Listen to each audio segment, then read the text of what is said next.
source, devenir un fleuve immense. Alléluia. Alléluia. Les fils de Dieu rassemblés chantaient leur joie d'être sauvés. Thomas, Alléluia. parce que tu m'as vu, tu crois, dit le Seigneur. Heureux ceux qui croient sans avoir vu. Alléluia.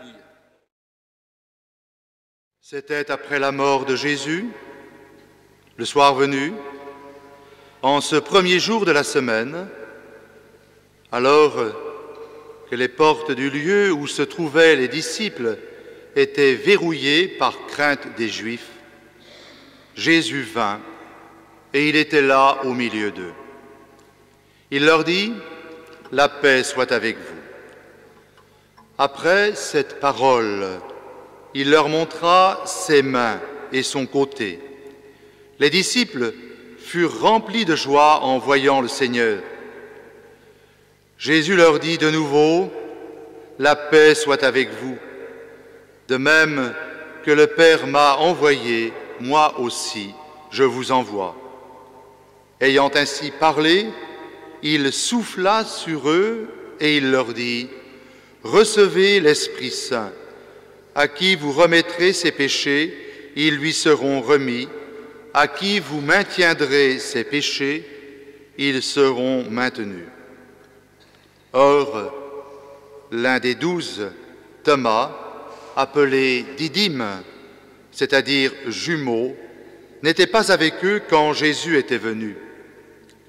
Les autres disciples lui disaient : « Nous avons vu le Seigneur. » Mais il leur déclara : « Si je ne vois pas dans ses mains la marque des clous, si je ne mets pas mon doigt dans la marque des clous, si je ne mets pas la main dans son côté, non, je ne croirai pas. » 8 jours plus tard, les disciples se trouvaient de nouveau dans la maison et Thomas était avec eux.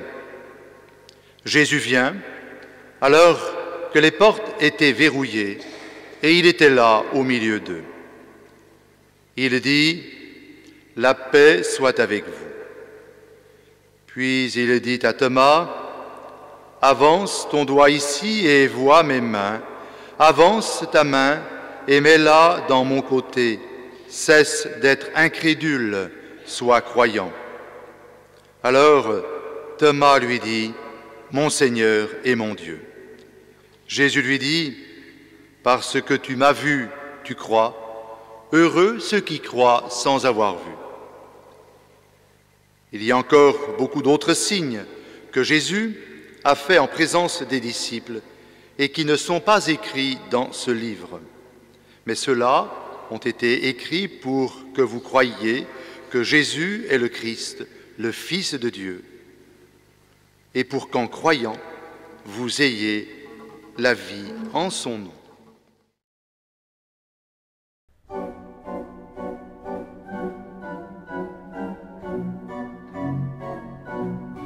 Je voudrais commencer notre méditation sur l'Évangile que nous venons d'entendre par déployer pour vous, après l'avoir fait pour moi, une question qui peut en entraîner plusieurs.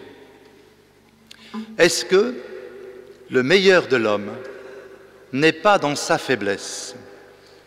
Le père Maurice Zindel, celui que Paul VI a qualifié de génie spirituel du XXe siècle, a même osé parler de la faiblesse de Dieu. Ce n'est pas dans sa force et sa puissance que l'homme manifeste sa vérité et sa beauté, mais bien plus dans sa fragilité.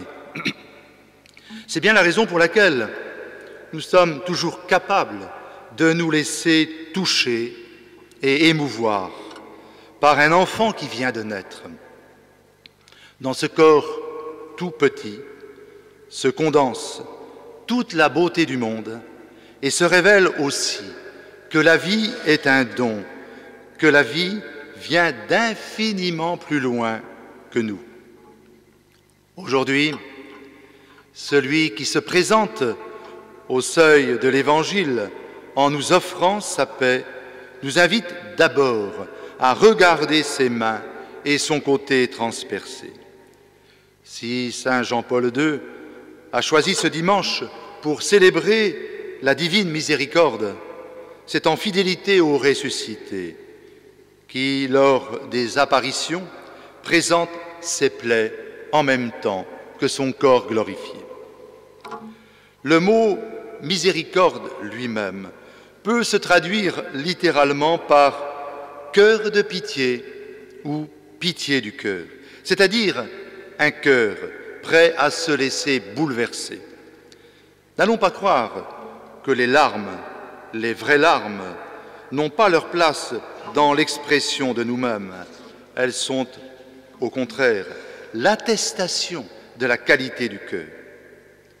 En méditant cet évangile, avant de penser à cette homélie, j'ai fait spontanément le lien avec une image souvenir, un memento, comme on disait autrefois, consacré à un père jésuite que j'ai eu la chance d'avoir pour professeur et qui m'a beaucoup marqué. Il avait lui-même préparé cette image avant sa mort, qu'il avait vu venir avec une grande sérénité. Il y citait notamment un texte du théologien orthodoxe Paul Evdokimov. « Mes yeux sont fermés par sa main, mais elle était percée avant que le monde fût, et je vois au travers. Brusquement, tout éclate en jets de lumière. » Et le Père avait ajouté un poème que je sais par cœur, par le cœur. N'oublions pas cette parole de la première lettre de Jean entendue à l'instant, une parole que nous pourrions nous répéter chaque matin avant d'affronter notre journée. La victoire remportée sur le monde, c'est notre foi. Et qu'est-ce que la foi ? Sinon notre disponibilité à nous laisser traverser par une présence qui vient bousculer certitude et habitude, une présence qui se propose à nous pour guérir nos blessures. Au fond, la qualité d'un homme, ce sont peut-être ses blessures. C'est par elles que peuvent entrer en lui, en nous, les énergies libératrices jaillies du corps du ressuscité.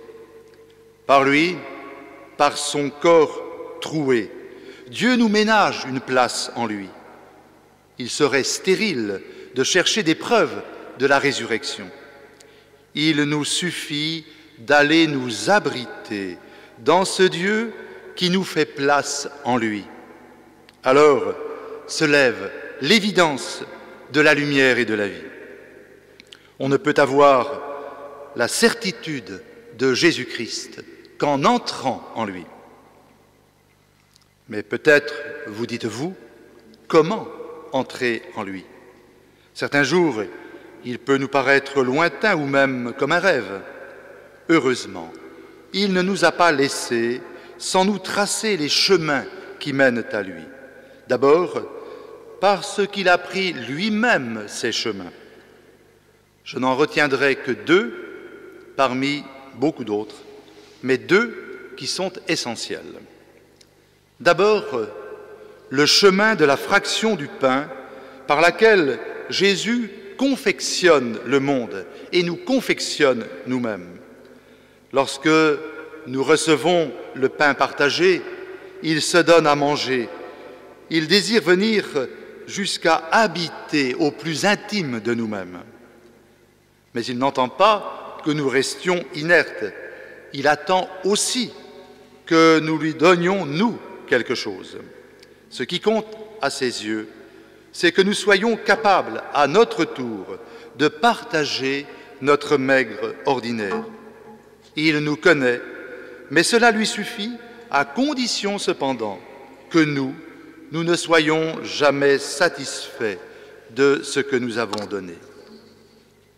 Là encore, il nous a indiqué le chemin en nous livrant cette parole qui sera celle de notre jugement. Ce que vous avez fait à l'un de ces petits qui sont mes frères, c'est à moi que vous l'avez fait. Au Moyen Âge, on utilisait cette magnifique expression que l'on a heureusement redécouverte, le sacrement du frère. Célébrer l'Eucharistie sans en même temps célébrer le sacrement du frère serait une illusion, voire une trahison. C'est vrai qu'il n'est pas toujours confortable de se laisser déranger par les autres, mais nous ne pouvons pas nous dispenser de faire ce que Jésus a fait. C'est bien ce qu'avaient compris les premières communautés chrétiennes, ainsi que nous le rappelait le livre des Actes des Apôtres. Les biens des membres sont mis en commun et de ce fait, personne n'a à souffrir du besoin. Là également, ne passons pas trop vite sur la lecture de ces quelques versets que nous avons entendus. Les croyants qui acceptent de mettre leurs biens en commun ne le font pas par seul souci de justice sociale. Il n'y a pas besoin d'être croyant pour mettre en œuvre concrètement la justice sociale. Beaucoup de non-croyants le font et le font très bien. Mais il y a un verset qui change tout dans ce regard porté sur la première communauté chrétienne. C'est avec une grande puissance que les apôtres rendaient témoignage de la résurrection du Seigneur Jésus, et une grâce abondante reposait sur eux tous. La force de la résurrection fait sauter les verrous de la porte qui coupe les apôtres du monde. C'est cette même force qui fait sauter les verrous de nos cœurs. Jésus, qui se présente transpercé, nous appelle à nous laisser toucher, traverser par la souffrance du monde, par tous ceux que la vie a blessés. En nous montrant ses mains transpercées, il nous demande de joindre les nôtres aux siennes. Il en va du sérieux et de la vérité de la résurrection pour nous. Lorsque le pape François disait récemment « Nous sommes tous des migrants », il nous disait clairement que nous avons à nous faire Christ en marche, en toute vérité, en toute charité. Être chrétien et faire du surplace est impossible. Le mouvement du Christ doit être le nôtre et ce mouvement est la condition de la vie. Amen.